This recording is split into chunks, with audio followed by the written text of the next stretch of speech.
I've worked with plenty of troubled people. As a social worker, you get used to trauma, erratic behavior, and stories so dark they stain your thoughts long after you leave the office. But Michael? Michael was different. At first glance, he seemed like just another client, a man in his late 30s, gaunt and quiet, with an intensity that unsettled me from the moment we met. His file stated he had dissociative identity disorder, DID, previously known as multiple personality disorder. He had been transferred from another facility due to violent outbursts and inconsistent behavior with therapists. It was my job to evaluate his mental state and help establish a long-term care plan. I had no idea that meeting him would be the biggest mistake of my life. Michael's personalities varied in distinct, jarring ways. Some cases of DID had fragments of personas that bled into each other, but not Michael. Each one was so separate, so contained, that it felt like I was meeting entirely different people trapped in the same body. The first was Timothy. Timothy was soft-spoken, childlike. He called me Miss, even though I had introduced myself by name. He was anxious, constantly wringing his hands and apologizing for things he couldn't remember. Then there was Richard. Richard was dangerous. He had a low, gravelly voice and a smirk that never quite reached his eyes. Richard laughed at inappropriate times, when I asked about his past, when I mentioned his outbursts, and most unsettling of all, when I asked if he ever thought about hurting someone. "Oh, all the time," he chuckled. "But only when I'm awake." I should have stopped there. I should have walked away. But I was determined to help. I thought I understood the condition. I thought I was in control. Then I met the observer. The observer wasn't like the others. He wasn't scared like Timothy, nor was he aggressive like Richard. He simply watched. His posture changed completely when he took over. He sat up straight, hands folded neatly in his lap. His eyes never blinked enough. And when he spoke, it was in a quiet monotone that made my skin crawl. "Michael isn't here right now," he said during our first meeting. "But he wants you to know he likes you." I forced myself to stay calm. "And who am I speaking to?" A slow smile spread across his face. "I have many names. But for you, I am the observer." Every session, the observer would sit across from me, unblinking, studying my reactions. He spoke in riddles, in half-truths that made me feel like I was the one being analyzed. "Timothy is weak," he told me once. "Richard is reckless. But I am awake when the others sleep. I remember everything. I see everything." "What do you see?" I asked, despite the cold fear creeping up my spine. His head tilted slightly, like a bird considering its prey. "I see you. And I know what you fear." One day, Michael was gone. Just like that. No transfer paperwork, no record of his release. One moment he existed in the system, the next he didn't. I asked my supervisor what had happened. "You don't have to worry about him anymore," she said. That should have been the end of it. But it wasn't. A month later, I started feeling watched. It was subtle at first, strange prickling on the back of my neck when I left work late at night, the sense of unseen eyes lingering in my apartment when I was alone. Then, small things started moving. A chair slightly out of place. My coffee mug sitting on the wrong side of my desk. Then came the phone calls. Always from a blocked number. At first, silence. Then breathing. Slow, deliberate. One night, I picked up and whispered, "Michael?" A pause. Then, "Michael is asleep. But I've been awake this whole time. Watching." I dropped my phone. My blood turned to ice. It escalated. I would wake up to my apartment door unlocked when I knew I had bolted it shut. My bedside lamp flickered at odd hours. One night, as I lay in bed, I heard a soft scraping sound outside my window. I lived on the 3rd floor. I didn't sleep that night. Then, the nightmares started. I dreamed of waking up to find him standing at the foot of my bed, head tilted, those unblinking eyes locked onto mine. Sometimes, I woke up screaming, convinced he was in the room. But every time, I was alone. Until I wasn't. It happened on a stormy night. I came home late, exhausted, drenched from the rain. My apartment was dark, too dark. The air felt wrong, heavy, suffocating. Then I saw it. My bedroom door. Open. Just slightly. And inside, my closet door was ajar. I should have run. I should have left right then. But I stepped closer, drawn in by a force I couldn't explain. A whisper from the darkness. Michael's asleep now. I barely saw the movement before I felt it. A hand clamping over my mouth, an arm wrapping around me, pulling me into the darkness. My body went rigid as his breath ghosted against my ear. But I'm still here.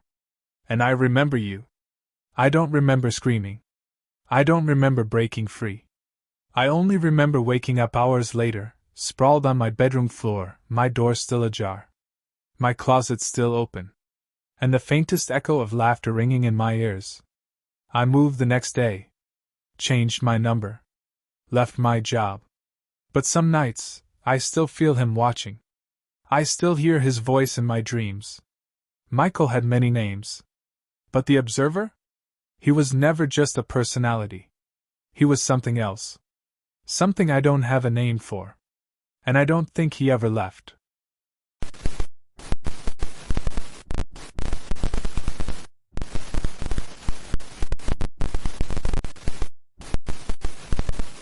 I don't remember when it started. Not exactly. There were little things at first, times where I'd swear I set my keys down on the counter, only to find them in the fridge. Moments where I'd zone out and snap back into focus somewhere else, like my body had kept moving but my mind had taken a detour. I blamed it on stress. Work had been hell, my personal life a mess, and sleep was more of a suggestion than a reality. But then I started losing time. The first time it really scared me. I woke up in my car parked outside a gas station on the other side of town. It was 3 a.m. The engine was still running, and an empty fast food bag sat in the passenger seat. I didn't remember driving there. Didn't remember eating. My phone was dead, so I had no way to check if I'd called or texted anyone. I told myself I was just exhausted. That I must have gone out for a drive to clear my head and spaced out. But it happened again. And again. Sometimes I'd wake up in my bed, fully clothed, with dirt on my shoes. Other times, I'd find receipts in my pockets for things I never remembered buying. Once, I found a bar tab in my wallet, signed with my name, but I hadn't had a drink in years. I started keeping a journal. I'd write down everything I did each day, marking the time, hoping to find a pattern. But the gaps kept getting bigger. Whole afternoons, entire nights gone. Then the notes started showing up. The first one was tucked into my wallet. I see you watching. I thought maybe I wrote it in my sleep. Maybe my subconscious was playing tricks on me. But then I found another one, taped to my bathroom mirror. I was here first. The handwriting was mine. But I didn't write it. It all came to a head one night when I woke up in the middle of a gas station parking lot. Again. But this time, I was barefoot. And I was holding a pocket knife. A bloody pocket knife. My heart pounded so hard I thought I was having a heart attack. The blood was fresh, sticky between my fingers. I checked myself, my arms, my chest, my legs. No cuts, no wounds. The blood wasn't mine. I dropped the knife like it burned me. My breathing was shallow, ragged. I turned in a slow circle, scanning the empty lot. There were no other cars, no bodies. Just me and the cold fluorescent lights buzzing overhead. I ran to my car and checked the seats. No blood inside.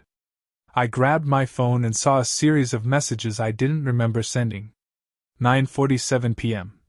Hey, you up? 10:12 p.m. Meet me behind the station. Come alone. 10:38 p.m. I see you. I tried calling the number, but it went straight to voicemail. My hands wouldn't stop shaking. I turned on my car, floored it out of there, and didn't stop until I was back in my apartment with every light on. I checked the news the next morning, but there was nothing about a crime at that gas station. No missing person reports. No blood found in the parking lot. I wanted to believe I imagined it. That it was some kind of breakdown. But then I found another note. You need to stop fighting me. I went to a therapist. Told her about the memory gaps, the notes, the waking up in strange places. I didn't tell her about the blood. I wasn't ready for that conversation. She listened carefully, asked about my childhood, my stress levels, my family history. Then she asked if I ever heard voices. No, I said quickly. I don't hear voices. I just lose time. She tapped her pen against her notepad. Has anyone ever mentioned you acting differently? I thought about it. There had been a few strange encounters. A coworker once mentioned seeing me at a diner I'd never been to. A neighbor swore I had a full conversation with her about fixing my sink, but I didn't even know it was broken. Maybe, I admitted. She suggested dissociative identity disorder, split personalities. A fracture in my mind where another version of me takes over. The idea made my skin crawl. I wasn't schizophrenic. I wasn't insane. But then I thought about the notes. The messages. The blood. What if it was true? I started setting up cameras in my apartment. If I was losing time, I needed to see what happened when I wasn't me. The first night, nothing happened. Just me tossing and turning. The second night, same thing. The third night, though. I woke up in the living room, sitting on the couch, staring at the TV. It was off, but I was just sitting there, in the dark. My journal was open in my lap, and my own handwriting covered the pages. But the words weren't mine. You are weak. You are afraid. Let me help. My stomach dropped. I checked the cameras. The footage started normal. Me going to bed, lights off, all quiet. Then, around 2 a.m., my body just sat up. Not groggy, not slow. Just straight up, like a puppet yanked by its strings. I watched myself walk to the bathroom, turn on the light, and stare into the mirror. And then I started talking. But there was no sound. My lips moved, fast, like I was arguing with someone. But I was alone. Then I smiled. A slow, eerie grin. And I wrote the note in my journal. I didn't remember any of it. I tried to stay awake after that. I drank coffee, paced the apartment, anything to stop from slipping under. But exhaustion always won. And when I woke up, more notes would be waiting. Then one night, I woke up to something worse. I was standing over my own bed, looking down at myself. For a second, I thought I was dreaming. Then my body, the me in the bed, shot up, gasping for air. But I wasn't in control. I wasn't in my body. I stumbled back, my vision swimming. My limbs felt wrong, heavy. My reflection in the mirror wasn't moving right. It was delayed, like a bad signal. And then I heard it. My own voice, but deeper. You finally see me. The room spun. My vision blacked out. And when I woke up, I was back in my bed, sweat-drenched and shaking. But something was different. The journal was gone.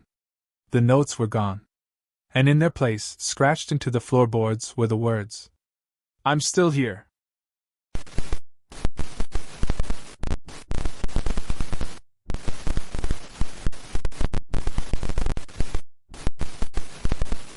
I first noticed her in the dim glow of my bathroom light. A trick of the reflection, I told myself. Nothing more. But deep down, I knew better. She looked like me, same full lips, same bare skin beneath the silk robe draped over my shoulders. But the way she stood, the way she watched me, there was something different. Her smirk held a secret, her gaze lingered too long, dark with something wicked. I should have turned away. Instead, I touched the mirror. The glass was cold, but I swore I felt her fingertips against mine, a ghost of warmth. A shiver ran down my spine, pooling deep in my stomach. I pulled my hand back, but the sensation lingered. That night, I dreamed of hands that weren't mine. Soft teasing. Exploring. My breath caught in my throat as heat flooded my skin, drowning me in sensations I didn't understand. When I woke, my thighs were slick, my pulse hammering. I reached for my reflection. She grinned at me. Then the blackouts started. I lost time, hours, entire nights. I'd wake up in beds that weren't mine, wrapped in sheets that smelled of unfamiliar cologne. My phone buzzed with messages from men I didn't remember meeting. Their words made my stomach tighten, filled with desire, filth, and praise. Last night was unforgettable. I can still taste you. You're addictive. I didn't reply. I didn't have to. Because when I looked into the mirror, she was already smiling. It wasn't me who let them touch her. Wasn't me who whispered filthy promises into their ears, who clawed at their backs, moaned against their lips. But I could feel it. Every trace of pleasure. Every bruise. She wanted more. And so did I. I tried to fight her. Tried to stay awake, to keep control. But she was stronger. She left red lipstick stains on my mouth, bite marks on my skin, bruises that made my breath hitch when I moved. And I let her. I craved it. I started locking the mirrors away, covering them at night. But she still found me in my dreams. I would wake up breathless, tangled in sheets that smelled like him, whoever he was that night. My body told me things I didn't remember doing, the soreness between my thighs a whisper of her indulgences. I searched for answers. Late nights scrolling through medical journals, reading about dissociation, about fugue states, about trauma splitting a person into someone else. But I wasn't broken. I wasn't sick. I was haunted by myself. One evening, I tried to outrun her. I went to a bar alone, drank whiskey straight, and avoided the mirrors behind the counter. A man approached, tall, confident, eyes that burned into me like he knew something I didn't.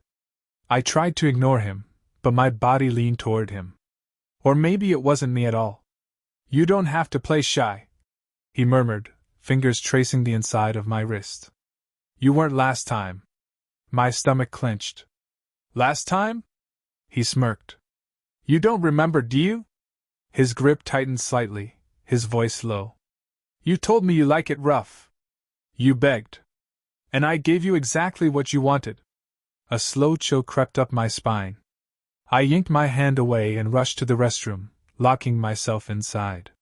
My heart pounded as I faced the mirror above the sink. My reflection was already waiting for me. "You're welcome," she purred. I slammed my fists against the glass. "Get out of my head!" She laughed, tilting her head, lips curling into a knowing smirk. I lifted my hand, but she stayed still, watching. "You're not real," I whispered. She only laughed.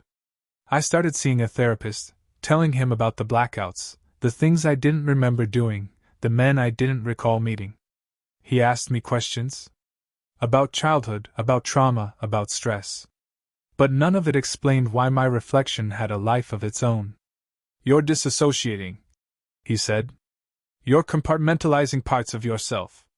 It's a form of protection. A survival mechanism.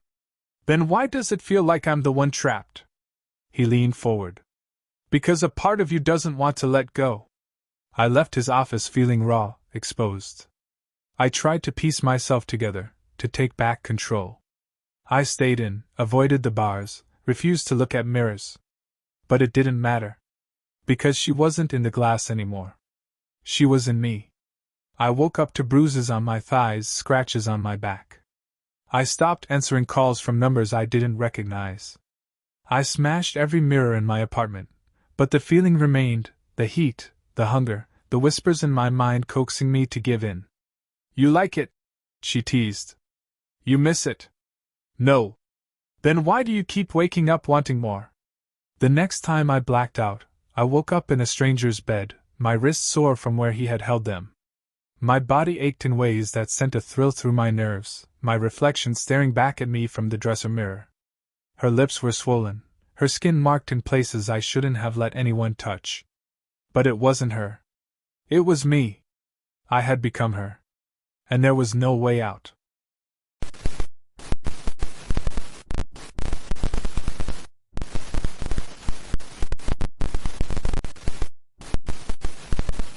It could have been a year ago, maybe longer. But the first time I truly noticed, I woke up in a hotel room I didn't recognize, with a half-eaten meal on the nightstand and the taste of whiskey thick on my tongue. My phone buzzed beside me, the screen lighting up with messages from a name I didn't know, Rachel. I didn't know a Rachel. Yet she texted me like she knew everything about me. Last night was amazing. Can't wait to see you again. Let's do dinner. A chill slithered down my spine. My hands trembled as I scrolled through the messages.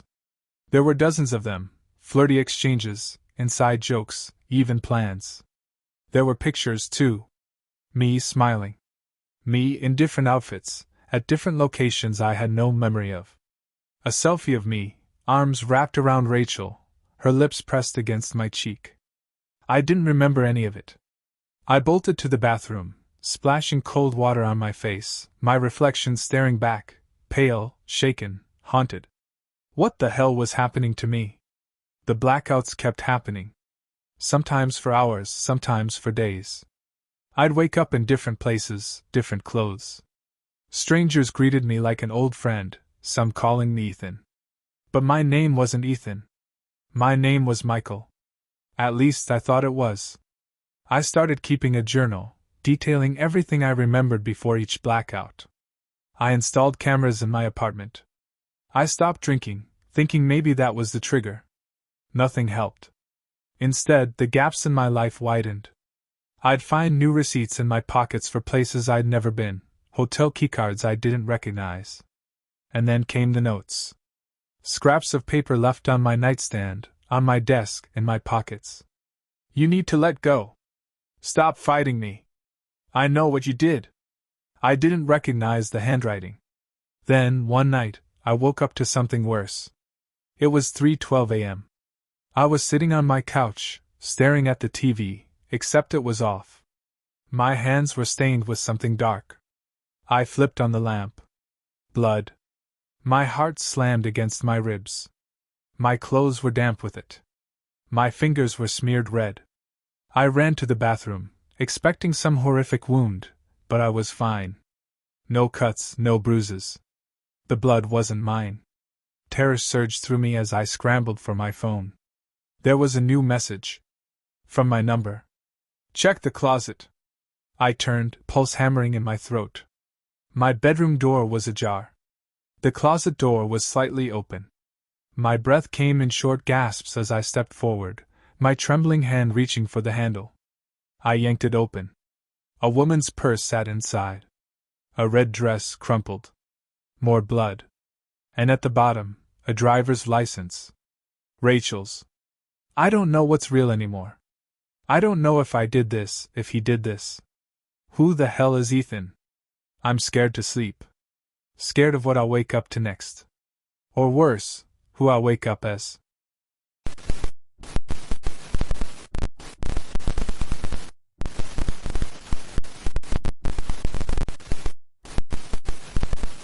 I don't know when it started. Maybe it was always there, lurking under the surface, waiting for the right moment to claw its way out. But 6 months ago, my world started to unravel. And now, I don't even know who I am anymore. I've lived alone for years. I liked it that way, no mess, no complications, no responsibilities outside of myself. But then, little things started changing in my apartment. At first, I thought I was just being careless, leaving things out, forgetting what I'd done the night before. A coffee mug left on the table when I swore I hadn't made coffee. The TV turned to a channel I never watched. And then, the letters started arriving. They weren't in envelopes. They were just there. On my nightstand. On the kitchen counter. Once, tucked neatly into my coat pocket. They were love letters. Detailed. Passionate. Desperate. Each one signed the same way, Margaret. I don't know a Margaret. I tried to ignore them at first. I crumpled them up, tossed them in the trash. But more would appear. Always in my handwriting. I started losing time. One night, I woke up in my bed, but I didn't remember going to sleep. The sheets smelled different, like perfume. My closet had clothes in it I'd never seen before. Women's clothes.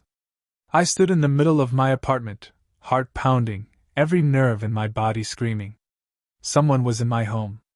Someone had been living here. With me. But the locks hadn't been tampered with. There were no signs of forced entry. I checked my phone, scrolling through messages. Nothing unusual. No strange calls. No texts from someone named Margaret. And yet, when I looked in the bathroom, my toothbrush was wet. A second toothbrush, one I swear I didn't buy, sat in the holder beside it. I felt like I was losing my mind. Then came the humming. It happened 3 nights in a row. A soft, lilting tune, coming from the bathroom. The first time, I thought it was my neighbor. The second time, I convinced myself it was in my head. The third time, I got out of bed and walked toward the sound. The door was closed. Steam curled out from the crack beneath it. My hand shook as I reached for the knob. I pushed the door open. The mirror was fogged, the scent of lavender thick in the air. My razor sat on the counter, flecks of hair in the sink. The shower dripped, a slow, steady rhythm that sent a chill crawling up my spine. And then I saw it. Scrawled in the condensation on the mirror. I love you, darling. You'll remember me soon. My knees nearly buckled. My head pulsed with a sharp, electric pain. And then, a flash. A memory that didn't belong to me. Candlelight. A woman's face, half lit in the glow. A soft voice whispering my name. I stumbled back, clutching my head. I lived alone. I had always lived alone. Hadn't I? I needed help. I knew that. I scheduled an appointment with a therapist, but before I could go, something happened that I can't explain. Something that shattered the last bit of reality I had left. I woke up in a hotel room. I didn't remember checking in. I didn't recognize the clothes I was wearing. And beside me, curled under the blankets, was a woman. She had dark hair, pale skin, and a soft, familiar smile. "Morning, darling," she murmured, eyes still heavy with sleep. "You stayed up late writing again." I couldn't breathe. My entire body locked up in sheer panic. Who are you?" I choked out. Her smile faded. "Very funny."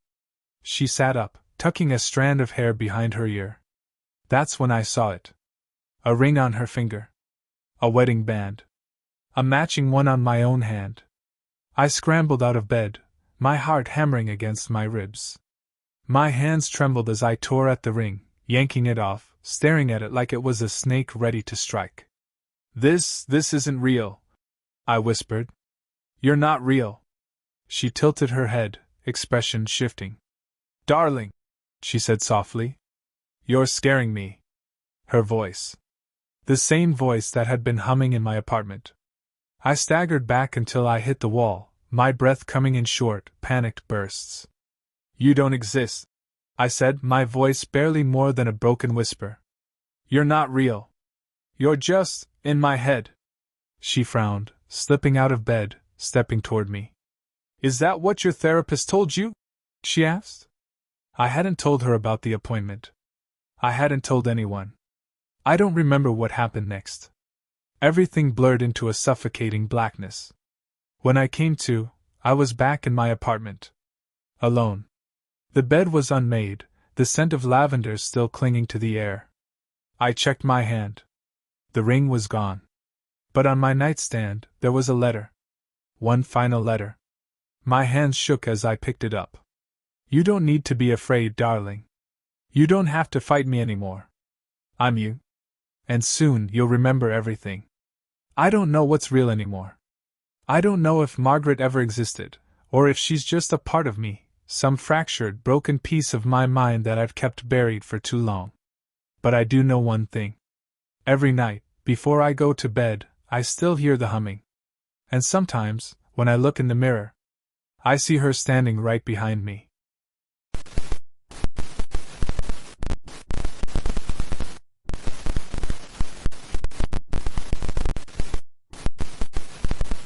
I always thought I was just forgetful. Misplacing my phone, leaving the TV on, waking up with the lights still on when I knew I turned them off. Nothing serious. Just everyday absent-mindedness. But then it started happening more often. Little things. Notes written in my own handwriting but not my words. Text messages sent that I had no memory of writing. Conversations with friends about things I apparently said or did, but I knew I never did them. It wasn't until the morning I woke up to a voicemail from my boss that I realized something was really wrong. "Where the hell were you yesterday?"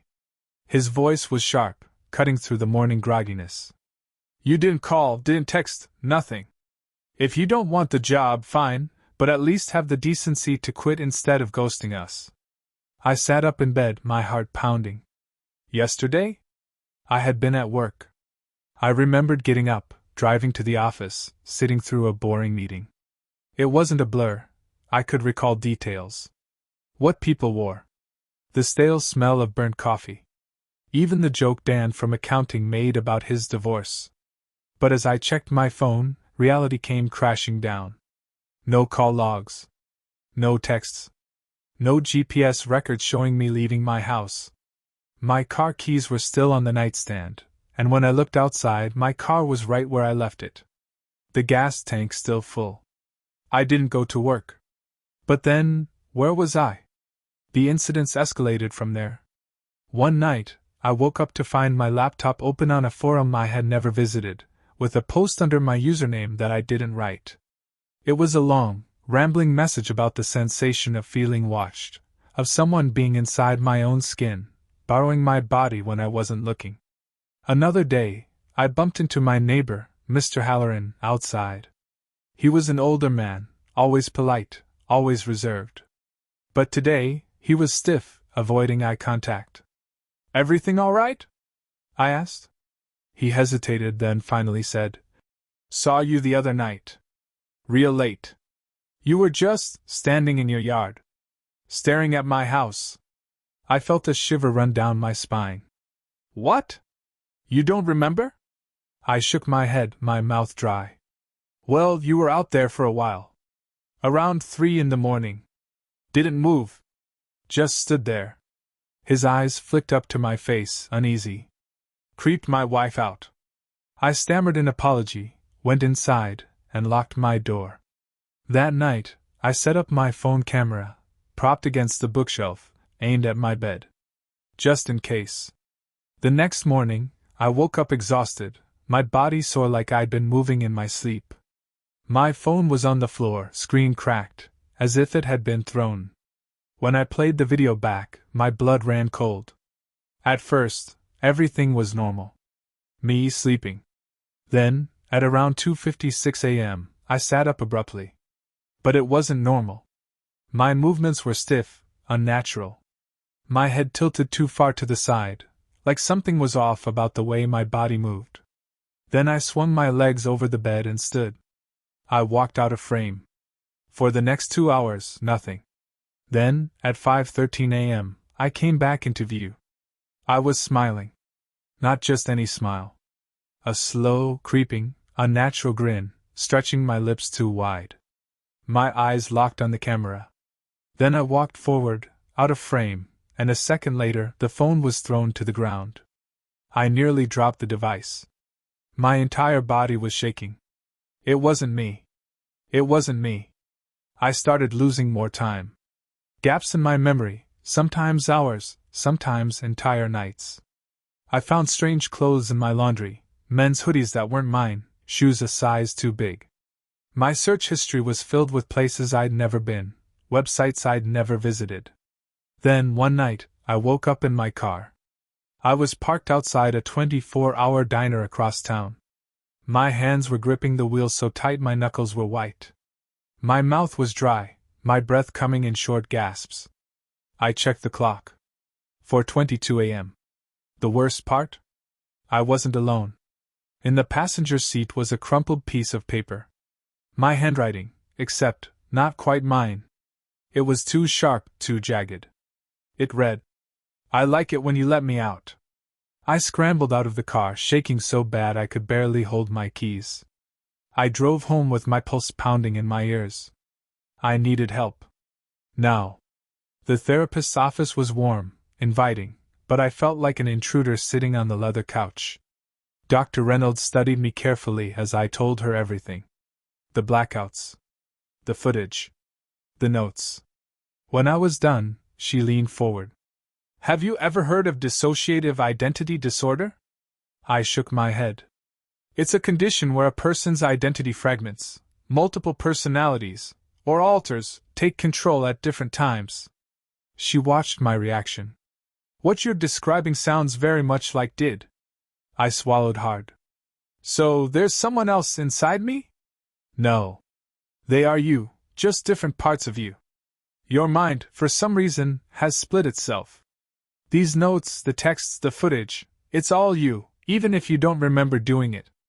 My hands felt ice cold. Then who's been writing those messages? Dr. Reynolds hesitated. That is a part of yourself that you don't consciously know. A separate identity. I shook my head. No. You don't understand. That thing, it's not me. It's someone else. Dr. Reynolds didn't argue. But her expression darkened. I started therapy. I tried to track my episodes. But whatever was inside me, whatever had taken root in my mind, it didn't want to be locked away. The last time it happened, I woke up in a motel room I didn't recognize. The sheets were covered in dirt. My clothes were soaked with sweat. On the nightstand sat a knife, gleaming under the dim lamp. And beside it? My phone, with a video already playing. I reached for it, my fingers trembling. I hit play. The screen flickered, then showed me, or something that looked like me, staring into the camera. My expression was blank.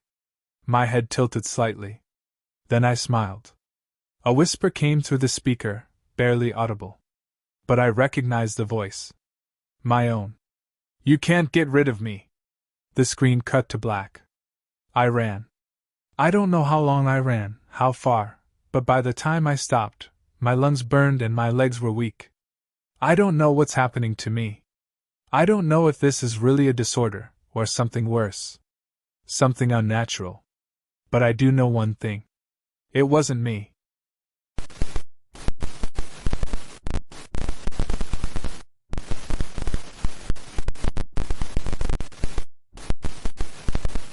I used to be a child care specialist. I worked in crisis centers, group homes, the kinds of places where kids ended up after surviving things most adults couldn't handle. I thought I had seen everything. Kids who flinched at every touch. Kids who screamed in their sleep. Kids who barely spoke, their eyes hollow from years of neglect. But nothing ever stuck with me the way Elliot did. Elliot was 6 years old. Small for his age, pale, with big, dark eyes that never seemed to blink enough. Most kids in the system had something, anger, tears, nervous habits, but Elliot? He was different. He didn't cry. Didn't flinch. Didn't throw tantrums or act out. He just watched. When he first arrived, he barely spoke. I remember sitting across from him at dinner, trying to make conversation. You like mac and cheese? A small nod. What about cartoons? Another nod. After a while, I stopped trying. He wasn't rude, just empty. Like he was going through the motions, mimicking what a kid was supposed to be. But at night? That's when things got weird. Our facility had security cameras in the hallways and common areas. Staff did bed checks every 2 hours, making sure the kids were safe. One night, one of the overnight workers, Sam, called me into the monitor room. You need to see this, she said, pointing at the screen. The grainy black and white footage showed the boys' sleeping quarters. Most of them were out cold, tangled in blankets, their chests rising and falling in slow rhythm. But Elliot sat upright in bed, staring straight ahead. Then, his lips started moving. There's no one there, I said, confused. Sam shivered. He's talking to someone.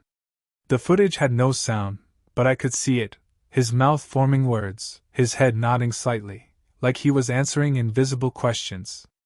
I watched for nearly 10 minutes before I finally walked down the hall and opened his door. Elliot turned his head slowly toward me. He didn't look guilty or startled, just blank. Who are you talking to, buddy? I asked softly, stepping closer. He didn't answer right away. His lips parted, and he tilted his head, as if listening to something just beyond my reach. Then he whispered, "Michael." The way he said it, so calm, so sure, sent a ripple down my spine. At first, we thought Michael was just an imaginary friend. Plenty of kids in the system created someone to talk to when no one else would. But there was something about the way Elliot spoke of him that felt wrong. One day I asked, "Is Michael nice?" Elliot blinked up at me. "Michael is not nice." A simple answer. Matter of fact. Like he had accepted it. Like he knew. Then the death started. First, it was Mark. He was found in the recreation room early one morning, his wrist slit with a piece of broken plastic. The camera footage showed him walking in alone, sitting down, and doing it to himself, without hesitation. No one understood why. He had never shown any signs of wanting to hurt himself. Then it was Danny. He jumped from the second-floor window in the middle of the night. Broke his neck. No note, no warning signs, nothing. The staff was shaken. We started watching the kids closer. Talking to them. And that's when I started noticing it. Elliot had been close to both of them before they died. He was the last one to talk to Mark before bed. The last one to sit with Danny at dinner. I asked one of the girls, a quiet but observant 10-year-old named Tara, if she had seen anything strange. She hesitated before whispering, "Elliot talks to them." "What do you mean?" She swallowed. "Before they die. He talks to them at night." My blood ran cold. I watched Elliot more carefully after that. He didn't do anything outright suspicious, but I started noticing little things. He'd whisper to kids when no one else was looking. He'd sit too close, murmuring things just out of earshot. And then there were his drawings. At first, they were normal, stick figures, trees, houses. But then, the images got darker. Too detailed. One showed Mark in the recreation room, wrists bleeding. Another was Danny, mid-fall, arms outstretched. "How did you know to draw these?" I asked him one afternoon. Elliot shrugged. "Michael showed me." The therapist, Dr. Rowe, tried working with him, but after one session, she refused to see him again. When I pressed her, she just said, "He knows things he shouldn't." One night, I was walking past his room when I heard him whispering. I peeked inside. Elliot was sitting on his bed, his back to me, talking so softly I could barely make it out. "No, not her," he was saying. "She's nice. Pick someone else." A pause. "Okay." He turned then, and for the first time, I saw an expression on his face. A smile. But not a child's smile. It was wrong. I stepped inside. "Who are you talking to?" His eyes flicked up to mine. "Michael." I barely slept that night. A week later, another child, Lisa, was found in the laundry room. She had wrapped a sheet around her neck and hung herself. No warning signs. No reason. And Elliot? He sat in the common area, drawing. Calm. Untouched. I pulled him aside. "Elliot, did you talk to Lisa last night?"